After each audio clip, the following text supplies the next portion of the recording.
Hello, everyone. Welcome back to another episode of the 1 Point Safety Show. Myself, Scott Hartley, my amazing co-host, Scouse Andy, on this extremely hot day. How are you, mate? All right? I'm all right, mate. Just about hanging in there with this heat. But, yeah, in general, all right, mate. Yeah, yourself? Yeah, all good. Evening, Rod. Thanks for being with us, mate. Yeah, all good, mate. Sweating a bit more. Working in a manufacturing and fabrication environment is not good when you're in overalls. Full PPE, walking around while people are welding and doing other bits and pieces. It was red as today at work, like horrific, to the point where I was like, wow, this is not good. But yeah, thanks everybody for being with us. As always, we appreciate you. It's the off-season. It's dead. There's nothing happening with the Commanders unless you want to talk a bit about Brandon Ayuk's latest escapade. Releasing videos every 2 minutes. I'm getting fatigue of it now, mate. I really am. I mean, it's really starting to do me in a little bit, but I don't know what your thoughts on it. Did you see the one earlier on where he was throwing money around? Did you see that one that he brought out earlier? Oh, he picked a bag up and he just opened a bag that was full of cash and just basically threw it all over the floor. And I was like, yeah, whatever. Jesse, I appreciate you, mate. Thanks for being here. Same as Yam. It is heat. We can talk about heat. Yeah, absolutely. I mean, you're outside, so I fully appreciate that 95 degrees or whatever it is not an ideal heat to be in, especially if you're working outside, mate. It is horrific. What's your temperature been over there today, mate? You, me, or Jesse? Yeah, you. Yeah, you. Yeah, what's yours? I think it was up to 36C. Yeah. Which is, well, is that about 95, is it? Something like that? Yeah, well, it's 34 here today. 34 was the highest here today, so it's 93. So Jesse probably like, yeah, that's mild. That's mild. Probably, but yeah, it is scorching. But yeah, well, technically the hottest day in June for England.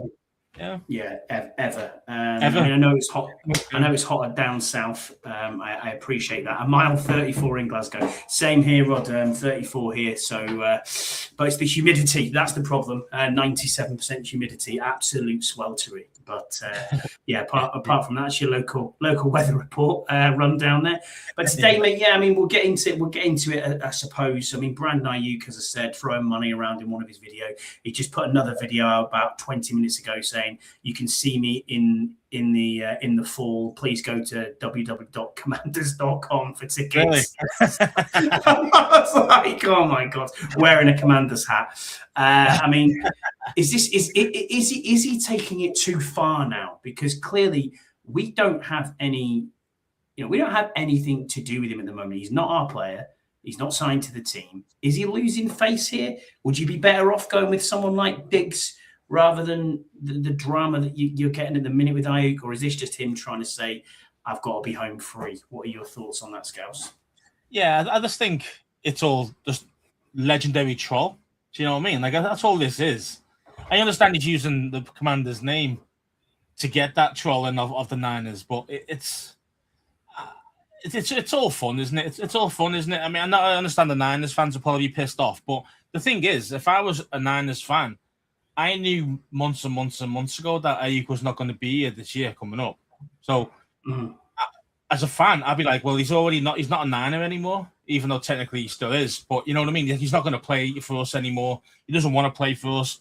Our ownership and head management have been funny with him, and he took it to the next level. Do you know what I mean? And I think that's all it is. I think, yeah. I mean, of course, I think fans will be pissed, but yeah, I just think it's fun, and I think because he's doing it and saying Commanders only, that's what he's saying, isn't it? Commanders only. I'm not going. So don't try and trade me to anybody else. I'll see you in the fall at Commanders Land. To see what I mean? Stuff like that. So I could see why he's trying to keep putting on wearing the Commanders hats and doing all these other things. Just say, look, just to let everybody else know in a not so subtle way. I'm going to Commanders. See you later, bro. Yeah, I think Jesse's with you as well. He says people are making way too much of these. So I think it's funny. Yeah, I mean, David Lombardi's come out as well saying maybe we need to think it's in reverse. Can the Commanders file tampering charges against Brandon Ayuk? I mean, we've got to be careful here because people may make out that some sort of tampering? I don't know. There's something going on there because he's still there. I don't know if he can be. I mean, can he be technically tampering if he? Because the idea Not is him particularly. As a club, as a franchise, you as an ownership, you would talk to his agent. Mm-hmm. You wouldn't talk to him personally. Yeah, JD might speak a little bit behind the scenes, but the thing is, it's like that's not really the. I think that happens all the time. Do you know what I mean? Like a player goes, "Oh, mate, especially if you're really good friends with them, yeah, come play for us. If you want to leave your place, come and sign for us." And obviously, when you got the pull of what JD's got in the franchise, we can probably get anybody to be signed here. So, it's. Yeah, I mean, I'm trying to see it from the Niners' point of view, and yeah, they're obviously going to be pissed, but it's still the same as. So it is what it is. He doesn't want to play for you. So see you later, bro.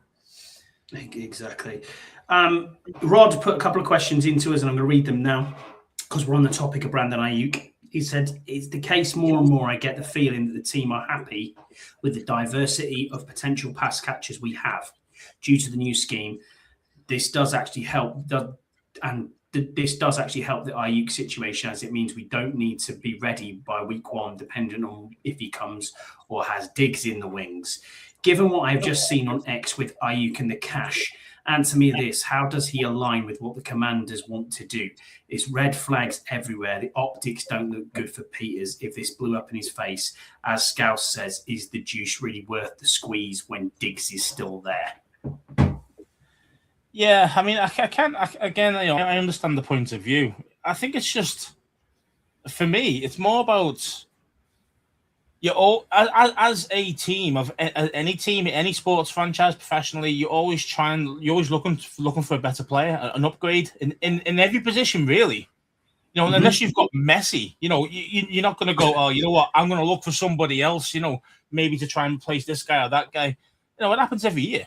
Every team does it, not just NFL. Every sports team gets new transfers in, buys and sells players, all the rest of it. So it's all parts and parcel of the game, really. With Ayuk, though, it's kind of a case of, for me, AP only comes out shining here if Ayuk is a success. Yeah, so agreed. So if he comes in and he's shocking, then yeah, it's going to be like, you put all that shit, you put up with all that off-season drama for nothing. He didn't do anything for you. But as Rod mentioned, that it is a case of you're looking for Ayuk not just for 1-year deals. Eventually you're going to want this. You might put him on an initial 1-year deal to see if he's still got it at that level that you need him to. But normally you'd be thinking about this guy. He's in his prime, like 20. Well, you're 27, something like that. I mean, he's not old at all. You've got 5 high quality years there at least. So, you're gonna have. So it's worth it. It's worthwhile kicking the tires on him. It's worthwhile putting up with this crap at the moment that he's doing to get out of the Niners, because if he's still got it, then he's going to be potential Terry replacement in 2 years. So it's, and you can't let top receivers like that just kind of like dangle in the wind. Do you know what I mean? Like you're better off just going, you know what? Let's just bite the bullet and see what happens. But the big thing is, if he is shocking, you've only got him on a 1-year deal initially, so it's not going to cripple you financially. But AP's going to get egg on his face. So it's a kind of a case of, so you got to weigh it up a little bit. But for me, at the start, it has to be exactly that first year deal, first 1-year deal. Prove it that you still got it, that you're motivated, that you're all for it, and then go from there. If he does, then you pay him like a wide receiver 1, because he potentially would be the Tay replacement, like I mentioned, after the season. Yeah. Jesse says exactly pretty much the same. He says, hell yeah, it happens. He said Diggs will be a 1-year player. Ayuk could be a 5-year player. And then obviously he said here, potential Terry replacement. So yeah, exactly that. That's a first. Exactly that. Me and you and Jesse agree? Yeah. That's near enough word for word as well. That's interesting. I know. Yeah, exactly. But yeah, apart from that, there's not been a huge amount of Commanders news or anything that we can really speak on. I will let the people know that the winner of the hats, like the one that we put up the poll, it was the one with the ticket stub. So it looks like the ticket stub. So the inside the rim, which we can see on you there, Scouts, which is red, On the inside of that rim there, on there, we'll have almost like a ticket stub with a picture of Big Ben. We'll have a picture of Tottenham Hotspur Stadium, the date stamped on the side, 1 Point Safety Show logo on the front, and on the side of the cap, it will also have the spear logo. So yeah, man, we will get them made in a Chinese factory somewhere very quickly so that they can be out and about, ready for October to get some. So yeah, I understand where Rod's coming from about the Ayuk situation. Yeah, I'm as well saying I got Ayuk patch number card today. Rod says, seriously, so we say we get him in August. How long does it take to get ready? I don't think it really matters, Rod. We talked about this last week, and I think Scouse was right with his point last week by saying we don't really need him to be ready until the back end of the season. Maybe week 10, maybe week 12. And if you can have a player who comes on and is very good in them weeks, when you're banged up, when people are playing through injuries, and you can substitute maybe a Williams out for, or a Luke McCaffrey out for a Brandon Ayuk and say, go on, Brandon, you're running these routes today. We want you in the team. It's clear, if he does come in, he will make the 53, especially if you're going to pay him that on a 1-year deal. But you don't necessarily need him straight away. You need him to be there towards the back end of the season. And what a weapon to have towards the back end of the season if he's then firing on all cylinders. Well, yeah. I mean, Rod mentions here, so is that enough to be a prove it season? Now, the thing is, I mean, obviously the idea is you are going to be, as I say, it is going to be at least, I think, at the very, very earliest, you won't see him until at least week 8. But I think, it could be, as you said, week 10. After the, I just think, isn't that a bye week around then as well? No, we've got an early bye week, haven't we? Oh, have we? Oh, no, forget that then. But yeah, I mean, potentially. I mean, if he's even, the thing is with him is that you don't know. He's got abs and stuff, but that's not football shape. You know what I mean? Like, he's in decent nick, as in, he looks like he's been working out, but that doesn't mean that he's true NFL level wide receiver shape. You know what I mean? So and that's going to take him a while to get up to speed on that because he hasn't played for what? 2 years, nearly 2 seasons now, isn't it? 604 days he hasn't played. Yes, so he's definitely going to be hella rusty. But then also, it needs to be how you're going to be getting that. It's just that game speed, high level rep to get yourself back to that kind of true physical shape where you can be the difference on the field rather than just being there on the field. So that's the difference. Yeah, I get what you're saying there, Jesse. If he's signed before training camp, he starts week 1. After that, it plays week 5 at the latest. I know what you're saying. I can't see him being cut until the after, which is basically the 1st of September. September. So I really can't see it being until then, or 30th of October. 30th of August. Right at the end of August or the start of September, because they don't want him to have any prep time with us. Because they're being fucking kids about it. Do you know what I mean? So they're going to try and make it as hard as for him when he's signing for us. So I say it's going to be, probably 1st of September before you see him anywhere near our practice field. So Rod says, so can he be stopped from going to California to catch stuff from Jaden? No, he can't. And if you look, he's actually in Virginia. He's probably staying with Jaden Daniel right now and his parents. I know Jaden obviously. Virginia. Look at. He's all been all over his Instagram saying, "Look at me. Look at where I'm in. I'm in DC. Blah blah." I can't remember who it was. I think it was Grant Mitchell on the Full Command pod. Did a little bit of one of Google searches to find out where he is around Google Earth, and he narrowed it down to say, he's in Virginia, 100%. And if you look at the diplomas and stuff that are on the wall, it's clearly a house that's got a lot going on there. And obviously, Jaden Daniels' mum is an NFL agent, so you'd hope that she would be kind of not representing him, but looking after him to say, come on now, you need to calm it down. But I do think these Instagram videos and stuff that he's doing is getting a bit out of hand, to be honest with you. But there you go. So that's the last bit on Brandon Ayuk at the moment. He's probably got his own agent. Possibly, mate. He'll have his own agent, but I'm sure she'll be advising him. Do you know what I mean? As in, I wouldn't think he'll be out of the realm. If I was Ayuk's agent, I wouldn't be letting Jaden Daniels' mum speak to him. No. You know what I mean? Because again, that would be a natural time to poach him. You know, I don't like you anymore. See you later. I'm going to go with Jaden's mum as my agent. See what I mean? And as an agent, that costs you 10%. Of course, it does. So that's 10% of a big money deal. It's a lot of money, you know. So, yeah. I mean, yeah. I pray that we keep getting younger and faster all around. I'm tired of retreads. Yeah, I mean, I agree, man. But would you say that what would you class as a retread? Because isn't nearly every player a retread? I suppose if you think about it that way, unless you've actually drafted him and then you've kept him his whole career. Besides that, every player's moved to a different team, but that means technically the class is a retread. So, you know what I mean? If you see it like that, but I understand what he's trying to say. You don't want these shitter guys playing, you know, these journeymen. You know, I understand that, but I'm just trying to say about retread. You know, retread could mean anyone that's moved any team ever. Yeah, so he's saying older. Yeah, I get what you mean. I get exactly what you mean. It's young, it's speed. That's what we need completely. I get it. You're unproven there as well. You are unproven if you've got young players. You know, I know exactly what he's saying. We'll get into it then, mate. NFC East. We'll start off. We're looking at a bit of a deep dive into, you know, where we really stand in the division, what other teams have done during the draft, what their roster kind of looks like, what their weaknesses are, kind of sort of almost going to spend 10 minutes on each team trying to break down, you know, ideally where we think these teams stand. So we'll start with the Dallas Cowturds.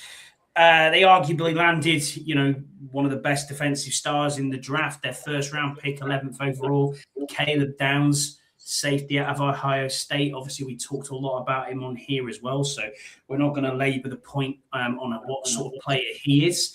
Number 23 in the first round, still they picked up Malachi Lawrence as well, edge out of UCF. He's an older edge, but was still drafted as a talent in the first round. I think on everyone's board he came out as a first rounder. Jay Sean Barham, edge out of Michigan. In the third round, 92nd overall. Then they had three fourth-round picks. They were Drew Shelton, an offensive tackle from Penn State, Devin Moore, a cornerback out of Florida, LT Overton, again, an edge out of Alabama, who we've had in our mocks as well. And the seventh-round pick 218, was Anthony Smith, wide receiver out of East Carolina. Looking at their biggest addition, obviously, is Caleb Downs, who's, you know, one of the best safety prospects in years. He can play deep. He can play in the box. He can play nickel. You know, he's got instant Pro Bowl potential. Malachi Lawrence is quite explosive. You know, he gives him another pass rushing threat. But I would say their biggest strength out of this is, you know, they become much younger and much faster.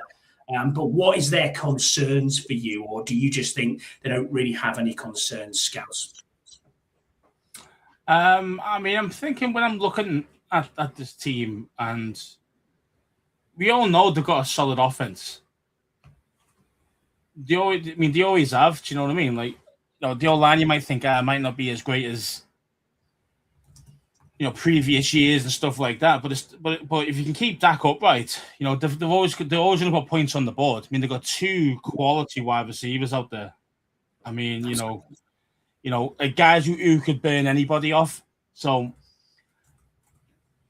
you know, am I scared of their offense? Not really, no, because it's pretty similar to last season's, really. If you think about like the actual true offense, a lot of the stuff they did, as you mentioned, most of it was on defense, wasn't it? Really, you think about it, your Caleb Downses and your Malachi Lawrences and all these other dudes. But the offense is pretty similar to what it was last year. Just a couple of guys on there extra. So I'm not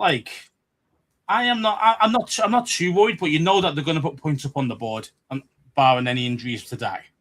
So, you know, yeah, I mean, much of muchness, but again, they're always going to score points. They always have done. Every time Dak's healthy, they've always scored points. So, no, yeah, I agree with you. I think their biggest concern is the question on the offensive line depth. That's kind of where I'm looking at. Which is potentially, but I mean, I suppose. Yeah, we look at it. We look at their actual. So their biggest, I suppose, their biggest needs is interior offensive line, and they need running back depth as well. I mean, looking at camp, their defense have improved significantly with Downs and Lawrence, but it's consistency that remains a question for them, really. I mean, we might not have had the best and the most selections, but you can argue we've had the most efficient draft in the division, which I'm sure we'll get to about how we stack up with them. But Cowboys, as you said, I mean, looking at if we use our lads, which is what we're going to use here, we're looking at their offense at the moment. I mean, Pickens, you've got Valdez Scantling, Jonathan Mingo, and Jaden Smith. On the other side, wide receivers, you've got CeeDee Lamb, Anthony Smith, Cameron Brown, and Denzel Mims. And then you've got slot receiver, you've got Ryan Flournoy, Kevontae Turpin, and that's about it. And then their starting line, you would say, is Tyler Guyton, Tyler Smith, Cooper Beebe, Tyler Booker, and Terrence Steele. So, I mean, I can see what people are saying about the depth there. It's not the best. The depth is not the best on the offensive line. I mean, they've got guys like TJ Bass and, Reverend Manford and, Nate Thomas and stuff. So there's obviously not a lot of top draw back up there. So that's definitely could be a potential weakness. But again, it's like the same thing if you looked at our offensive line. Yeah, you'd say exactly the same thing. I'd still say their offensive line's better than ours, as in definitely in the interior. I still think, as in Tyler Guyton, BB, Smith. No, not Guyton. Sorry, Smith, BB, and Booker.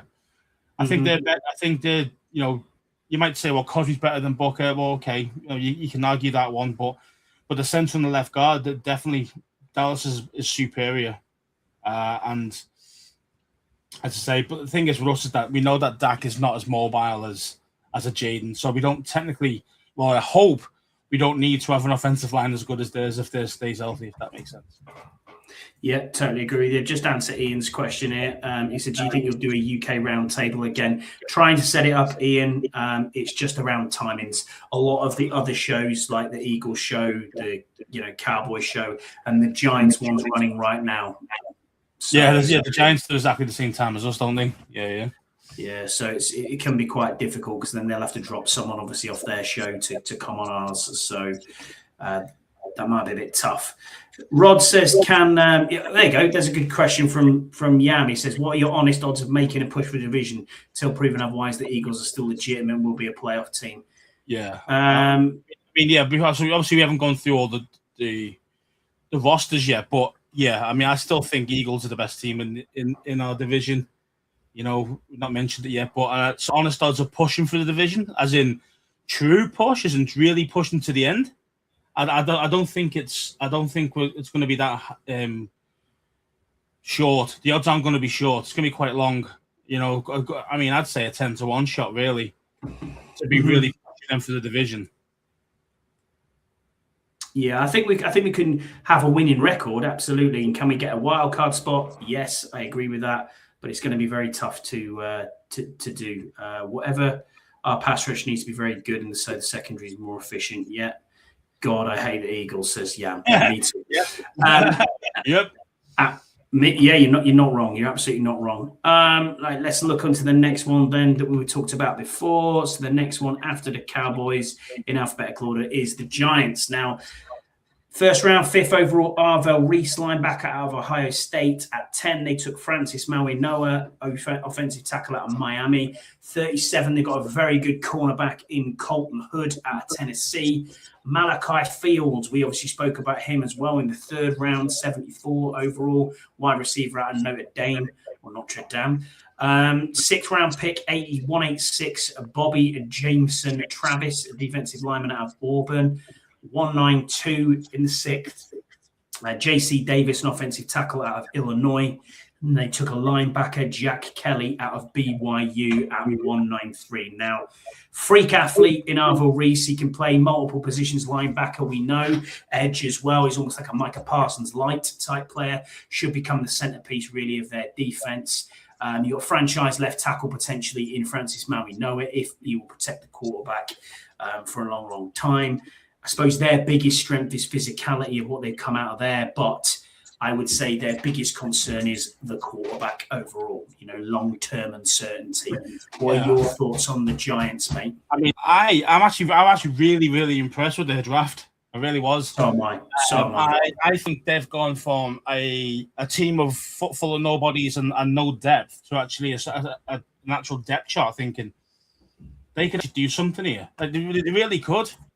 If you look at that team, I say you mentioned, I understand you're saying about the quarterback, and there's going to be times where you got to make him process more.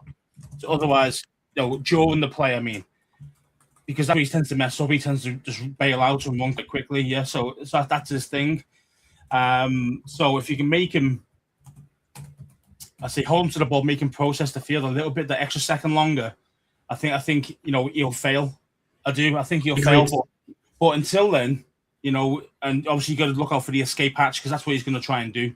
So he's always going to try and run out and try and he's brave. He will put his head in there, to get that extra yard, which obviously cost him. I think he got a concussion last year. Is that right? So yeah, I mean, but when you look at this depth chart, man, as I say, they're receivers now. I mean, okay, they're not like all stars and all the rest of it, but they've got solid depth there. They've got Neighbors, they've got Slayton, they've got, Calvin Austin was solid for him. Darnell Mooney's there, Malachi Fields. I mean, they've even got Juju Smith-Schuster there and Odell Beckham. And wow. Oh yeah, they signed Odell Beckham, didn't they? I forgot about that. Yeah. As I'm saying, I mean, and they've got Jalen Hyatt as well, who's the speedster, who's kind of letting down, but he was a second round pick. You know what I mean? So they've got some tools there. I was really impressed with their draft and their offseason, really, so far. I say you got Arvell Reese there, you got Greg Newsome at cornerback. Yeah. You've got Aldu Carter's an absolute beast, and then you've got Brian Burns who's a beast. Okay, you could potentially say, well, maybe middle linebacker. They've got Tremaine Edmonds there now at middle linebacker. These it's no. This Giants first team's no joke. I mean, yeah, you could mention about some of the guys. The depth chart is not as strong. Yeah. After the starters, and I kind of get it, but yeah, man, they've got some good players there now. I'll be shocked if they're not definitely competitive this season. Yeah, 100% agree with you. I think they will be competitive as well. I actually think we're going to see the NFC beast again. I think that's kind of where we're back to. This is not the least. This is definitely going to be the beast. It's 100% going to be one of the divisions to watch this year because, I think we'll get onto them now, but I think Philly take a step back. I think the Cowboys are the Cowboys. They'll be contenders until it gets to the playoffs. And then if they make the playoffs, they'll lose first round, as always. Giants are going to be competitive if Dart can stay fit. And he can produce what he produced last year. I mean, if you look at their starting offensive line now I don't know much about this Illumino. I don't know much about him, the right tackle. I don't know how good he was last season. But they got Francis Mauigoa, like he's mentioned. They got John Michael Smith, who's a guy I loved. I know he didn't have a great season last year, but I loved him coming out of college. And then John Runyon, who's always been around a long time, solid, and Andrew Thomas and he's one of the better left tackles in the league. When he's healthy. He's one of the better ones. So, I'd say it's no joke. And they've got Isaiah Likely, which you've not even mentioned. I mean, they've got some serious weapons on offense now, and the better right guard, big upgrade at right guard as well, which is going to help out Dart. So I tell you, they could be a sneaky team. They really could. And they're going to be well coached. They're going to be well coached. They've got a Harbaugh as the head coach, so they're going to be well coached. What's their weapons like on the wide receiver and tight end room for them? For who? Sorry, who's the weapons? For the Giants. Yeah, what have they got on there? Because you said they'd signed a few older players. A tight end, they've got Isaiah Likely and Theo Johnson. Now, Theo Johnson was solid last year. Yeah, I mean, he was solid. And they also pick up Patrick Ricard, actually, as a fullback. So we've got him as well for good, decent pass protection. Then what you saying receiver as well, you say? Yeah. Yeah, I mean, they've got a lot of guys. I mentioned before, Malachi Fields, Darnell Mooney, Juju Smith-Schuster, Neighbors, Slayton, Calvin Austin, Beckham, Jalen Hyatt. I mean, they've got a lot, and there's other guys as well that aren't much cop. They're probably not going to be there. But yeah, man, they've got a lot. They've got a lot of receiving threats now. And Harbaugh, as you know, it likes to run the ball. Yeah. So that's going to help the play action pass quite a lot. Agreed. Yes. I mean, you're right. I think just watch out for them. Going to be a sneaky team. We'll get into it then. The Philadelphia fucking Eagles. God, I hate the Eagles. Fuck you, Eagles. It was a typical Eagles draft. It was less flashy, but kind of focused on value. Malachi Lemon at 20 overall out of USC. Eli Stowers, tight end out of Vanderbilt in the second round, 54th. Offensive tackle Markel Bell in the third round, 68 overall out of Miami. Colton Payton, quarterback out of North Dakota State, 178. Maybe they'll have a quarterback that can actually do something. That'd be quite interesting. 207 in the sixth round, Micah Morris, a guard out of Georgia. Cole Wisnowski, safety out of Texas Tech in the seventh, 244. UR Bernard, the defensive tackle from Nigeria, who we talked about at 251. He was drafted. The prospect we were talking about before. I was raving about him when he had a perfect RAS 10 score. So that'll be interesting to see what they do with him, whether he even makes the team or not. And then their final draft pick at 252 was Keyshawn James Newby, an edge out of New Mexico. The Eagles' biggest additions obviously is Lemon. He's dynamic after catch. He fits with their offensive system. Stowers is an athletic tight end, gives them another mismatch weapon. But they've got to replace veteran leaders on the defense, and their offensive line is getting a lot older. And they've lost AJ Brown. And is Jalen Hurts actually a quarterback that can do anything? Well, I mean, obviously no. I've always said how bad Hurts is. I don't rate Hurts at all. I mean, if he wasn't a ridiculously strong with his legs, where he can, get that tush push working like 9 out of 10 times, he wouldn't be starting for the Philadelphia Eagles. He wouldn't, because he's just not that accurate. I think Rod mentions it as well. He likes the new OC from Green Bay likes a pocket passer, and Hurts is not that, because he's not very good. He's not very good with accuracy. And I've always said that, and most people who watch Hurts know that. Yeah, once in a while you'll find a receiver, sure. And plus, but his receivers always get open. And it isn't because he's throwing them open. It's because the receivers are just that good. And as you say, they've lost AJ Brown. And that's going to be an interesting dynamic now that Devonta Smith's going to be the number one. I want to see is he really good to be when he's being double teamed rather than being one-on-one all the time, because that's what happens a lot. Is that he gets left one-on-one with a corner and he ends up getting burned in them. Now, that's basically what happens. But now he's getting the attention of the cornerback one. He's going to be getting potential double teamed. So let's see how good he is then. Like AJ Brown's put up with all that stuff most of his career, He's used to it. Now, so that's going to be interesting for me. Definitely. Yeah, you're absolutely right. I mean, I'm looking at it here, and I know that Makai Lemon is already injured. He has a hamstring tear. It's a grade 2 hamstring tear that might keep him out until week 4. That long? Oh wow, okay. Yeah, well done, Lemon. So not ideal. I mean, I'm looking at what. You go on. No, go on, mate. No. I'm looking at their wide receiver depth. I mean, they've got Dontavian Wicks from Green Bay, who came in. They've got Devontae Smith, if you said on. They've got in the slot. They've got Makai Lemon. Then they've also got Hollywood Brown. They've got Elijah Moore as well as one of the receivers, and then the rest of them you probably not really heard of. Offensive line wise, it's Jordan Mailata's very, very good. Landon Dickerson, very, very good. Cam Jerson, again, it's probably still the best offensive line in the NFL. I would say so, but it's getting older though now.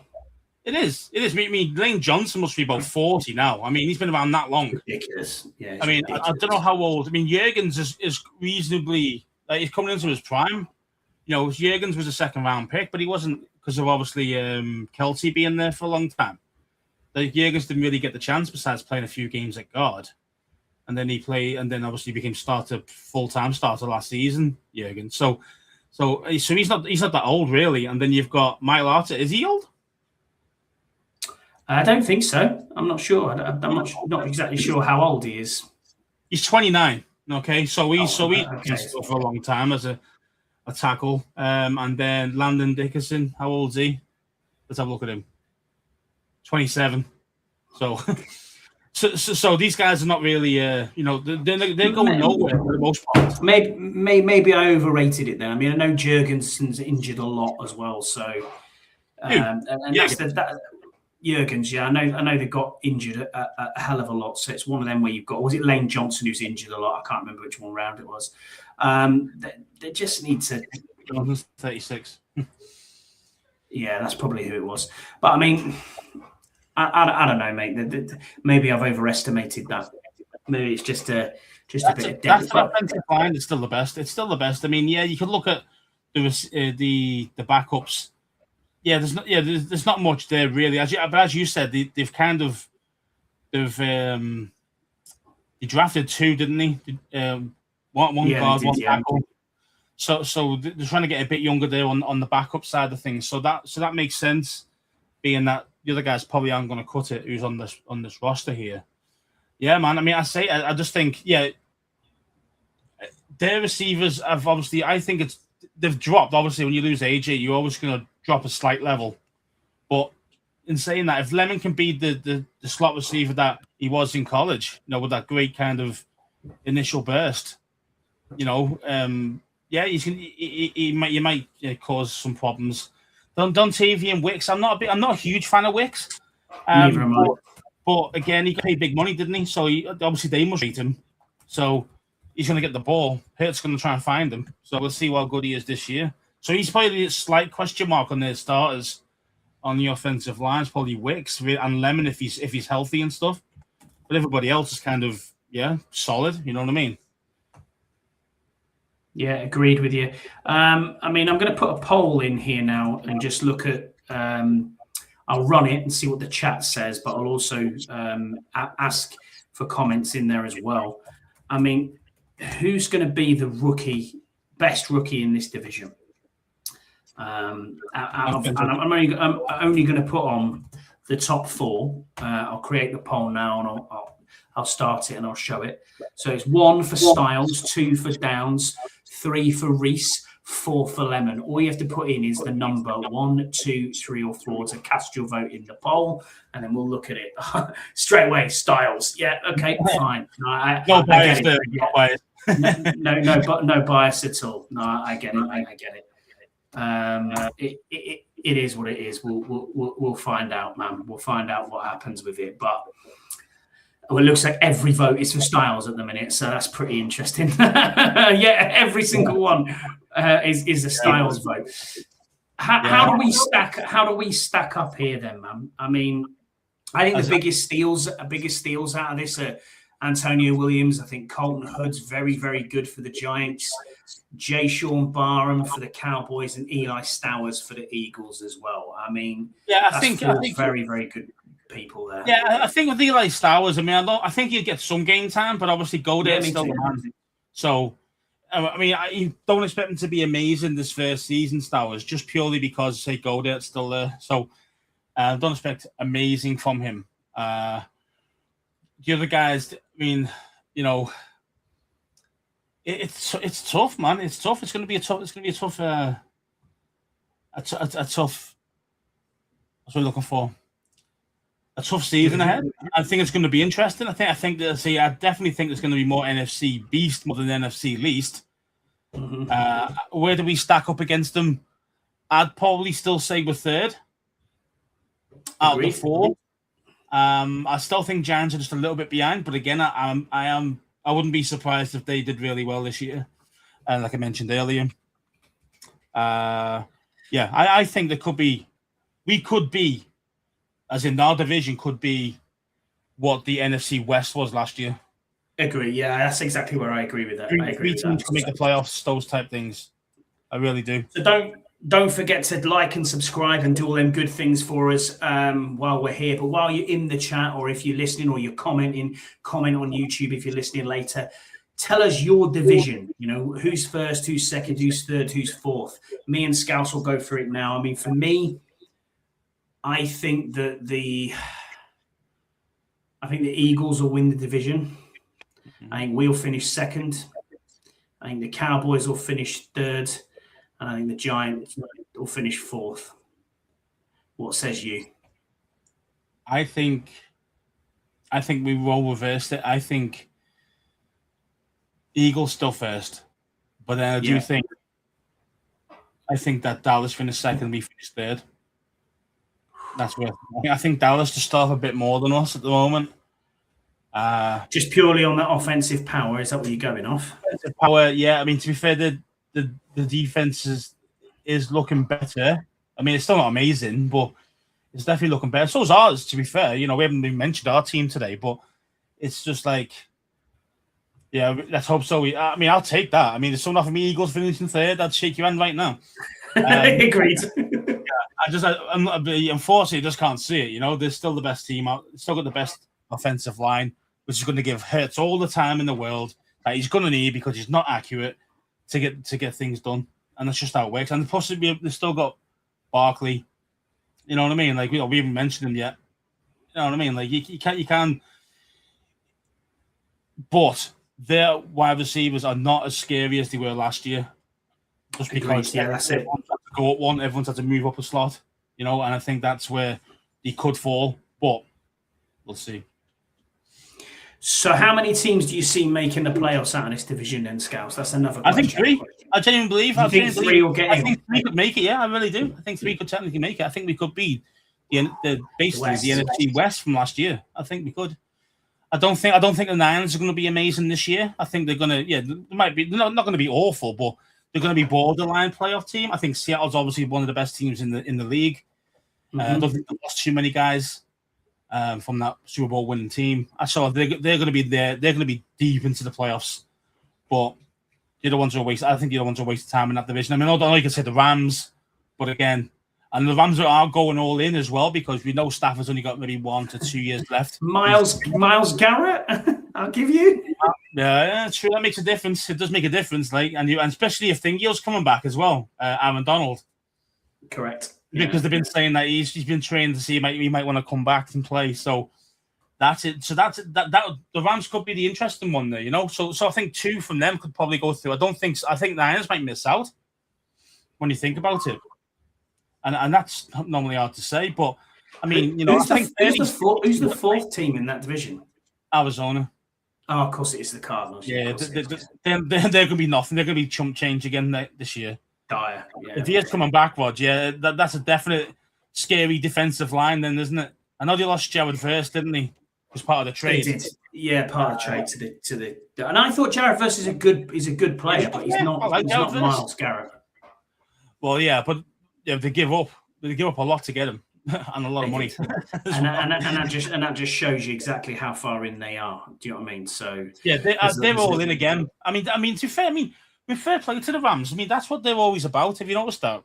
They go through these really big highs and really low lows because they just go, we're going all in. And then they're really good for 2-3 years, like a high level, like those Super Bowl winners and all the rest. And then next minute, they're just about hanging on for a playoff spot or even missing out when in their lows because they've just traded away all their picks, especially their first rounders. They just trade them away like the candy. You know what I mean? Like it's crazy what they do with their first rounders. Yeah, I know it's mad. They do not care. They just say F everything all the time.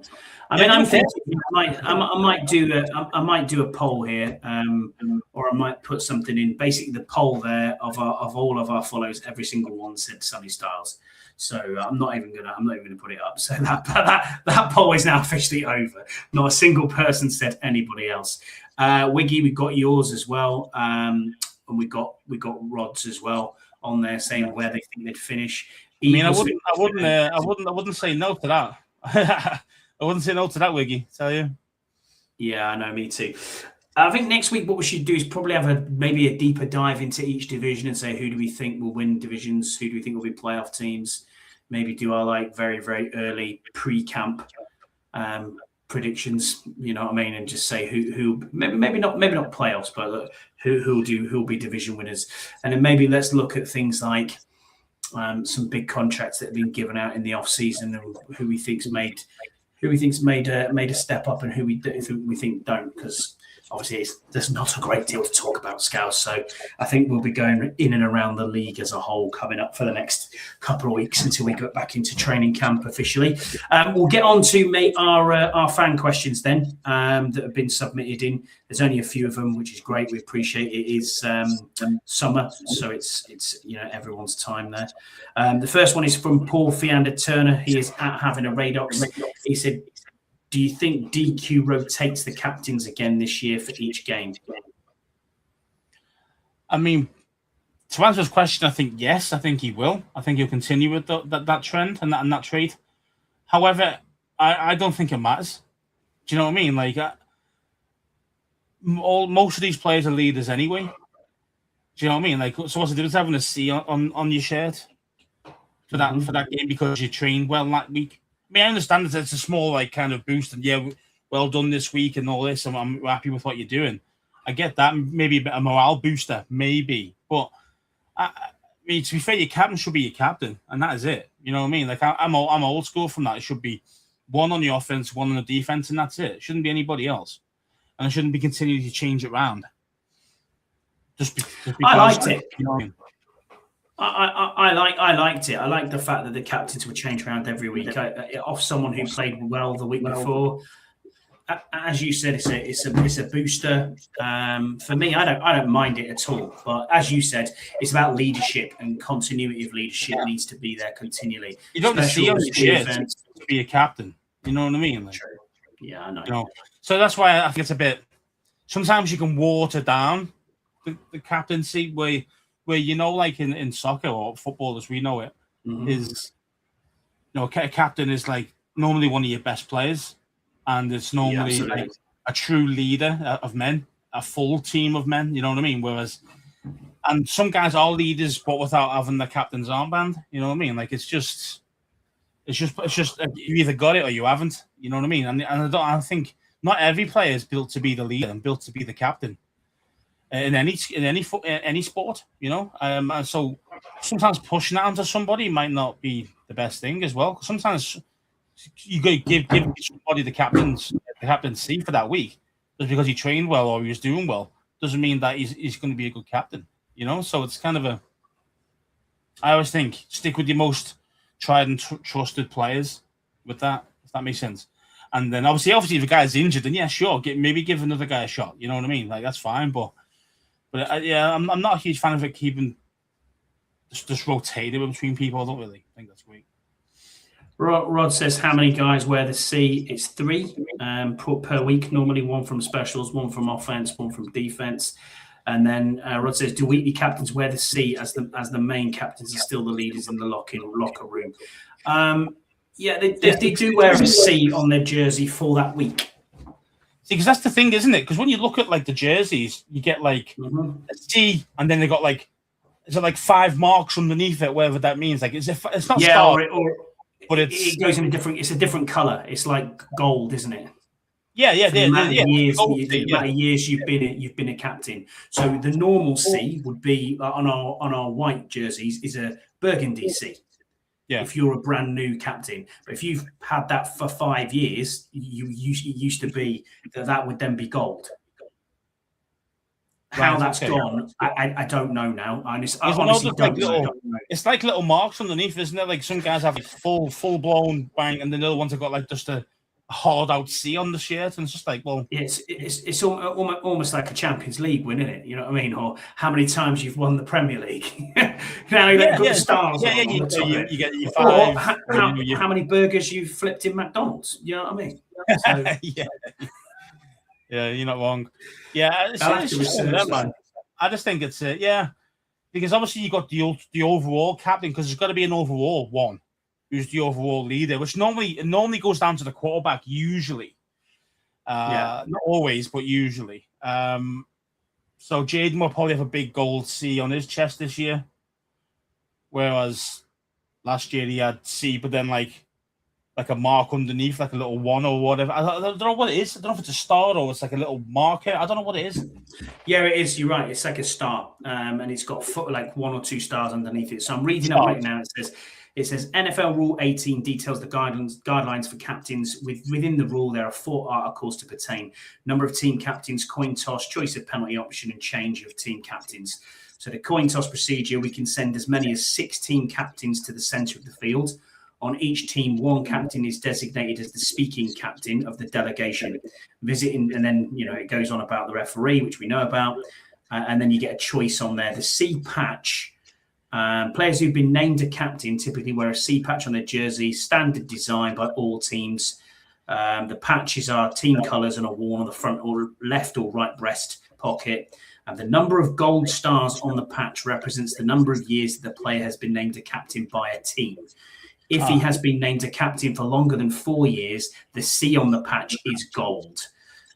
On some teams' colour rush jerseys, plus the Cincinnati Bengals white uniforms, the stars and C for captains over 4 years of service use the team colours. And then I'm trying to see if there's anything else that they're talking about on here. No, that's it. So we must have to have a designated actual captain from there. So I'm going to see who is listed as our current captains.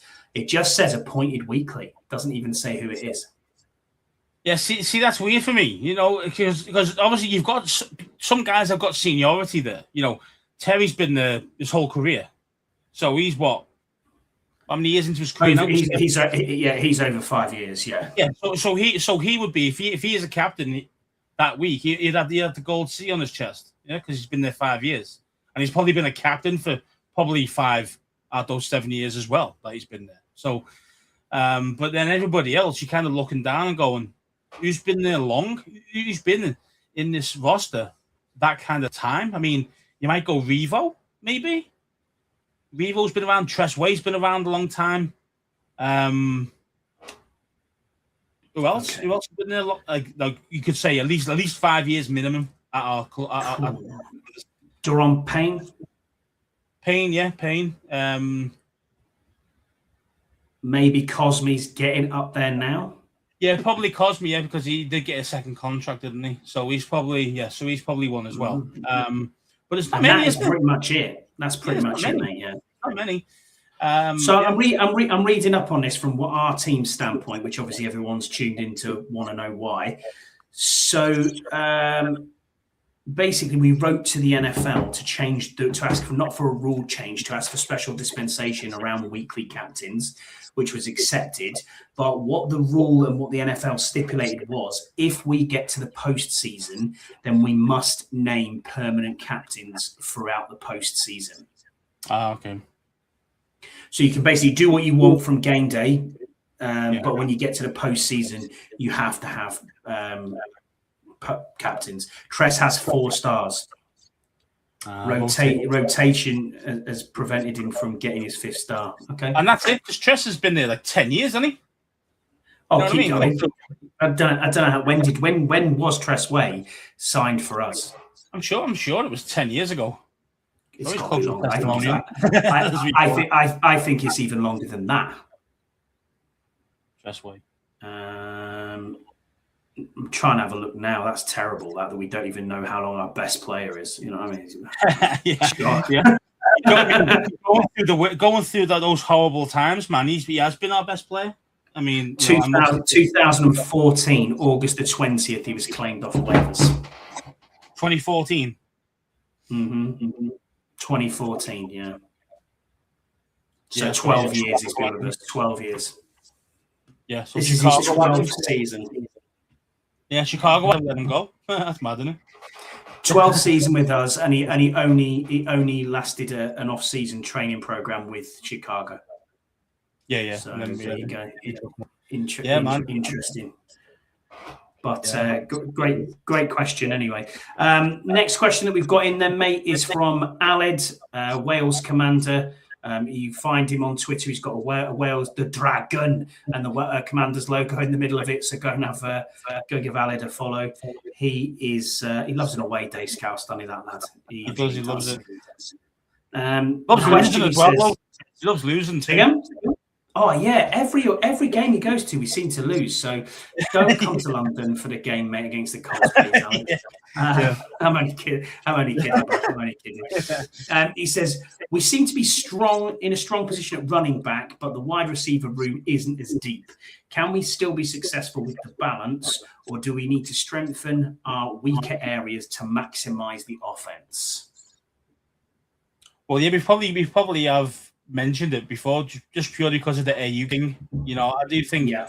I genuinely don't believe if we were going to go for Diggs, we would have got him by now.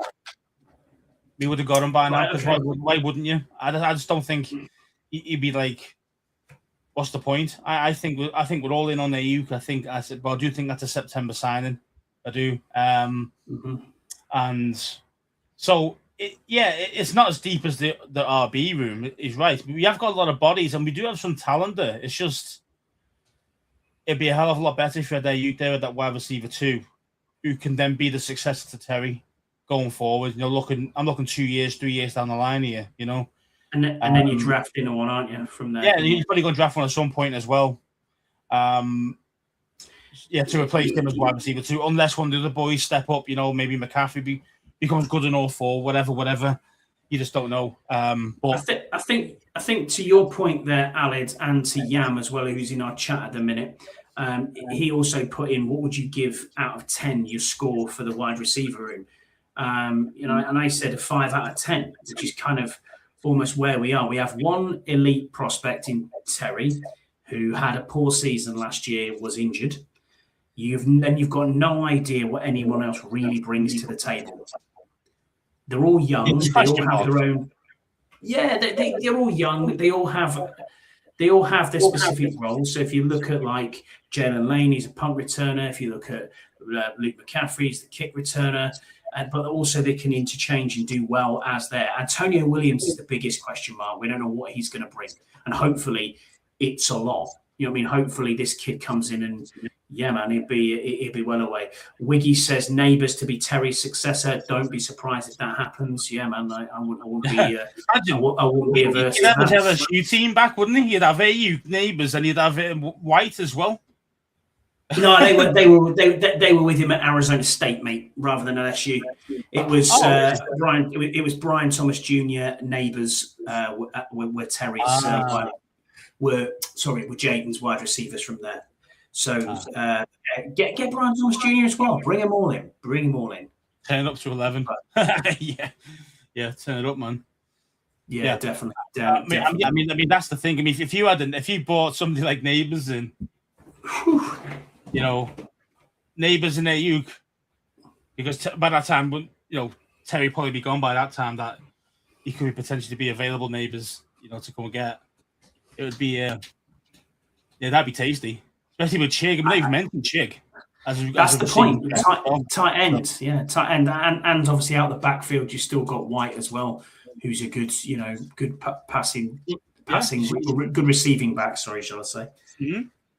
So cheers for that. We've got weapons too. It's not like we haven't got any weapons. It's just we just don't know what they are. They're just question marks. Yeah, exactly. They've got question marks. Every receiver there's got a question mark besides Terry.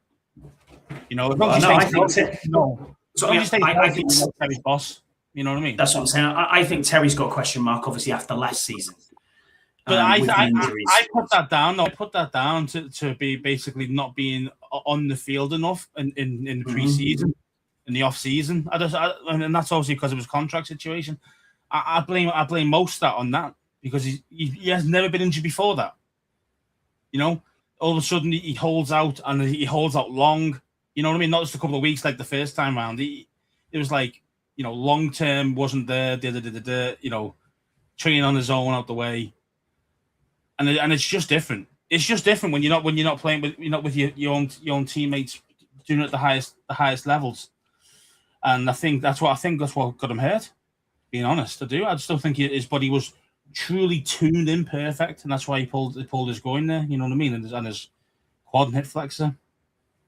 But I think this year, I think he'd be fine. I think Terry'd be fine. I just think it would be. I think the other question marks. It's for me at this moment. Who's your wide receiver 2 right now? Who would you pick? Who would you start a wide receiver 2? Antonio Williams. You go Williams straight away. I wouldn't. I would go for the guy from Tennessee. What's his name? The injury-prone guy.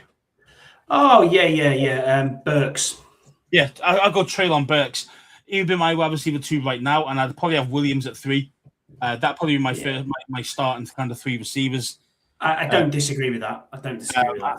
I just think like if you can get the best out of Burks, you might have landed on the wide receiver 2. I mean, that's just the thing you see. It's like he's got the skill. He just can't stay healthy. That's the problem. He's got the size. He's got the hands. You look at that one-handed catch that he did. He shows he's got the hands. It shows that he's really tall. I think he's like 6'2" or something like that. He's actually quite tall. So, he would be solid. He would be, if he can stay healthy and stay in that true football shape, I think he could be a genuine wide receiver too. I really could. But the problem is, as we know, he never stays healthy. He gets hurt straight away. Like that's the problem you get with him. So you can't rely on him for that. You go, yeah, you could pencil him in as wide receiver too, but then knowing full well you better have somebody else in the backup there just in case who can actually produce as a wide receiver too. And maybe you're right, Williams. Maybe he could be the guy who steps up and does well as a wide receiver 2 for us. We just don't know much about him yet, you know. That's the question mark about him. He's a rookie, and how do you know what good he is? Because last year he wasn't great, but his team was crap as well. So it's kind of like, you know, and he was injured. He got injured in the first game of the season and kept playing through injuries. So again, this level was always going to drop. He's going to play through injuries.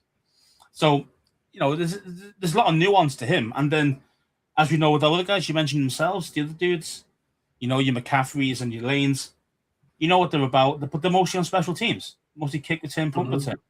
And then I think McCaffrey was getting better. I was excited for McCaffrey until he got hurt. You know, again from a kickoff return, more than actually playing receiver. And you know, but I thought he was getting better. He was getting open more. I think he was just learning the position a lot better. Because don't forget, I think he's only been like a receiver for 3 years in his whole life. Yeah, exactly that. Yeah, you know, this is his 4th year as a wide receiver. So, you know, again, question marks again. But again, he was looking better. He was looking good. He's looking like he had something that you think, yeah, you know, you keep him around. Lane is, as we know about Lane, he's just a speed merchant over the top, deep ball. Absolutely. We haven't talked about De'Ami Brown. Yeah, who is the other over the top speed? I think him and Jalen Lane are very, very similar in that type of receiver. But obviously, I don't think. But Brown's obviously not great at kickoff punt returns. But that's why I think Lane has the edge on him because he can do the punt returns where I don't think Thingio can. So, okay, our next question then from Yam. He's in our chat as well. Thank you, Yam. He said, "What is it going to take to go 6-0 in the division?" A minor miracle, to be fair, mate. I mean, it never goes that way. Like it's very, very rare you see that a clean sweep from anybody. You know, there's always a shock win. You know, even when like we're terrible. You know, we've always pulled out a win against one of them or two of them. You know what I mean? Like we've always done it. And same with Giants as well. When they're awful, they always pull out a win normally against the Eagles. They love to beat the Eagles for some reason. The Giants. So even when they're awful, they still find a way. So and a lot of times you see it's split a lot. You know, you split the games quite a lot, regularly in our division. So to go 6-0, to go clean sweep home and away. I mean that's tough, man. That's really tough. So. And especially how good these teams are, as you said, I think we've built them up a bit. You know, from looking what they've done in this offseason and their drafts. You know, I think, you know, especially. I mean, I think the Giants did the best draft. I think Dallas weren't bad either. I think the Eagles were a bit. You knew what they were kind of going to do. After their first 3 rounds, though, I'll probably say the rest of them are probably not it. You know what I mean? But again, if you can get your first 3 rounds. And you do well, but then you've had a successful draft. So it's yeah. Yeah, so Jan mentions here, can we please sweep the Eagles? Is that too much to ask? No. I mean, technically, no, it's not too much to ask, but it's going to be tough, that, like. I mean, because it just depends what year we get them, isn't it? Because there's been times where we've been god-awful and we've gone into their stadium, to Lincoln Field, and just destroyed them. We've done that. And then there's other times and then they come to our place and destroy us. It's never been kind of where we've been able to keep it solid in both games against them. We haven't been consistent enough, and I think that's going to be the problem for us is consistency. Yeah, don't disagree with exactly what you say. It will take a minor miracle to go 6-0 in the division. Listen, if we can go 4-2, that's unbelievable for me. You know, if you can beat one of them, it doesn't have to be away. You probably want an away game, like as in you want to probably win 2 of them away, would be great. But if you're winning all of them at home and you're beating the Giants away, that'll do for me. You know, that'll do. Yeah. I mean, especially like when you think, well, look at the first season with Jaden. Weren't we like we won all our games at home against them? Yeah. So we were 3-0 at home. And then I think we were 2-1 away, I think, or something like that. I think we were something like that, or 1-2. It might have been 1-2. It was 1-2. The only one we beat away was the Giants. Yeah. Yes. So again, I'd take that. You know what I mean? Same. You take the 4-2. You take the 4-2 in division every day because it's a winning record. You know, 3-3 is solid, but again, really, you want to be 4-2 at least. Or if not better. Yeah, you want it, especially with the division. Yeah, you definitely want to be there. Yeah, and that's the thing. It's going to be, and that's what's going to make. I think it's going to be the difference this season compared to anything else. It's going to be our in-division record against our own teams because as I mentioned before, I think we're going to be one of the best leagues in the divisions in the NFL. I really do. So, and I say, even the worst team, John Harbaugh's not going to let these guys play easy. I mean, these guys, know what to do. He knows what he's doing. Do you know what I mean? Like, it's tough, man. I mean, the only one that you can think head coach wise, you think, is Schottenheimer. Yeah. At Dallas. Everybody else, I mean, even though I don't like the knob from Eagles, he still won. He's won stuff. You know what I mean? He knows what he's. Sirianni, yeah. Sirianni. I mean, it is just what it is. Like, I don't like the guy, but he's got him to win Super Bowls. So, you got to respect him for that. So again, yeah. So our head coaches and our guy, you'd probably would you rate him? What, third? Would you rate our head coach third? Quinn? No, I'd say. And he got blown and he got beat. Yeah, true. Yeah. I mean, if you're going off accolades, then you're going to have to say, yeah, he probably is third, Dan Quinn. But in actual rankings of what I think they are as coaches, I would say he's second. Yeah, I agree. I think Sirianni's a genuine. I just don't like the guy. I think he's a bit of a scumbag. Yeah, I think he's a genuine arsehole. That's why he suits really well because they're all. Let's face it, mm-hmm. Their fans are. Most of their players are. It's just a Philly thing. So he suits being the Phillies head coach. Where I say Dan's more. I say, who would I pick out? It'd be between Harbaugh and Dan for me. Yeah, agreed. As in true coaching, management of players. If he's asked me this question last year, I would have said Dan was the best. But then after this year, we just started, and half the players I say didn't really play like anywhere near. Didn't even look like they were motivated anymore. Those type of things. Then I think that drops Dan just a touch. That's why I think Harbaugh's the overall best coach.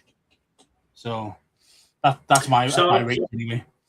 Same. I don't disagree with you in any way. Deluxe says he's our final question. Shout out to Deluxe who's in our chat as well. He says, "What are you most excited to see? The new offense or the new defense? Which holdover play on each side of the ball will benefit most from the change?"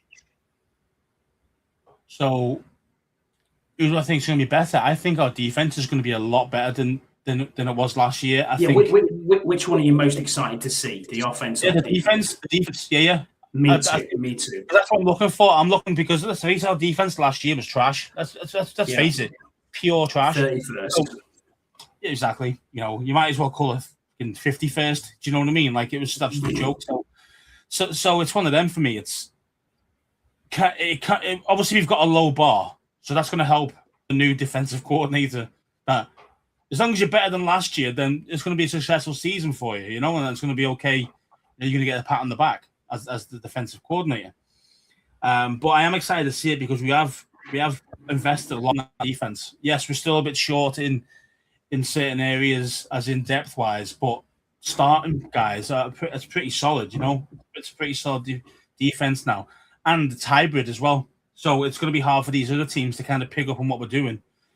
Which again, because you've got guys who can play good multiple spots, but at a high level, at these multiple spots, it's going to make the difference. So I'm looking forward to seeing the defense. So who's your holdover players then from both the offense and the defense that you think will be better for the change? I'm gonna say Mikey. I think Mikey's going to be a guy who's finally going to get the real coaching again and actually be put in a better position to actually succeed, because he really struggled last year. And we know Mikey's really good. We've seen his first season. We know he's a good player. Last year, he wasn't at it. He wasn't. Let's face it. But I think he's going to be big this season. I do. What about offense? My holdover player from offense. Mm-hmm. It's easy to say Jaden, isn't it? Do you know what I mean? So it's kind of go, well, I'm going to say Terry. You fucker, you just beat me to it. Yeah. All right, I'm going to say that because he's been moved around to different positions this time. They're in different positions. And I think that he could really get a lot more ball. They're looking to aim for him to get 10 catches or at least 10 targets a game. Every game. So if he's going to get anywhere near that, happy days. But again, to get in that, it's going to be hard to leave him just on the one outside. You might see him on the opposite side. You might see him in the slot, doing these little crosses, stuff like that as well, not just doing deep shots. So yeah, I think he could be the guy who's really going to. You might see his numbers rise drastically this year. So I'm looking forward to answer Deluxe's question. I'm looking forward to the defense as well. Pretty much for the same reasons that you just talked about. As Rod says here, big year for Luke and Ben. He says Connolly will be the standout holdover player. I'm not going to go with the offensive lineman. I know the schemes might change slightly, but it's just about blocking technique and getting bigger. We've seen Connolly now. He looks like he's grown into his man body. So for me, I'm going to have to go with the skilled players. I'm going to say Bill Krosky-Merritt. I think he gets a lot better. I think he gets a lot better in this scheme. I think he gets a lot better, it does not necessarily running back one, because I still think that's Rashad White. I just think that he's going to get better. He's going to get more carries. He's going to be okay. On the defensive side, the ball, I was thinking Luvu initially, but I'm actually thinking Deron Payne. It's a contract year. We know Deron Payne plays in a contract year. Shorter system, back to a 3-4. So there's less. It's more of a hybrid flex. He'll be up the middle more, rushing the quarterback more. He's not just going to be sitting out, waiting to do the run and to protect for the run. So I think a Deron Payne who's running at you from the center of that defense. Yeah, I'm looking forward to that. Yeah, I mean, I say looking on the defense. I was thinking Luvu as well, but again, but yeah, because Luvu is just the guy. If you can get him back to playing the way he did in his first season, then we're happy days, because he genuinely plays like his hair's on fire. And that's how you have to play him. You have to play him that way. If you try and reduce that or change it in any way, he's not the same player. So you have to let him go and just do his thing. You know what I mean? Like, you got to give him a bit of freedom. I think that's what you got to do. Not just rushing the passer, but in general linebacker play. So, but I think, I do think that we're definitely going to be a lot better. I mean, we're not going to be elite yet. On defense, but I definitely think we're going to be better than 31st. Probably, maybe like early 20s, maybe 22nd, something like that. But that might be good enough. Do you know what I mean? I think it'll be better than that. I think we'll have a top 15 defense. Yeah. Well, I mean, I'll take it. I'll take it right now. Someone offered me it. It's just depth for me. It's just depth. If people guys get injured, then how are we going to cope with that? Especially on the DB side of things. It's like, okay, now we're putting square peg round hole type things, and and that can be a problem. Now, again, as long as we've got our edge rushers still available, then it might not matter too much. But again, it's about you better get to the quarterback, man. If that's the case, you can't have these big names not producing. You know what I mean? On edge, especially if you've got like a corner out injured, and we've only got like Mikey filling in there, or or Robertson or whatever it is. You've got to be able to actually do the business. You better be getting home. You better be putting that pressure on the quarterback. If you do that, we've got a chance with the poor DB line. If you don't do that, you're going to get toasted. End of story. Totally agree. Right, well, that just about does it. Scouse, thank you, everybody, for being here. As always, I know Scouse is going to throw a comment up in the chat as I'm trying to end the show because he does it to me every week. What a guy. But no, in all seriousness, let's not forget Lawrence Armstrong. There it is. We knew it was coming. Don't forget, as always, to like and subscribe, do all them good things. Trying to reach 300. Please try and get us there. Make another YouTube account. It doesn't take 2 minutes. Go and do it. We do it for you. But no, in all seriousness, thanks everybody who put a chat in. Thanks everyone who's been in the chat. Thanks everyone who put a question in. Thanks for being with us. I think next year we'll do maybe a bit of more of a deep dive around the NFL, some of the signings in the offseason, some of the bits and pieces that have gone on, and we'll try and keep the mic rolling for you. But it's very difficult at the minute because there is not a lot of news coming out. Maybe we've signed Brandon Ayuk by next week. We never know. Who knows? Who knows? Who knows? All right, everyone. We'll see you again this same time next week, 4 p.m. Eastern, 9 p.m. Thanks for being with us. Bye.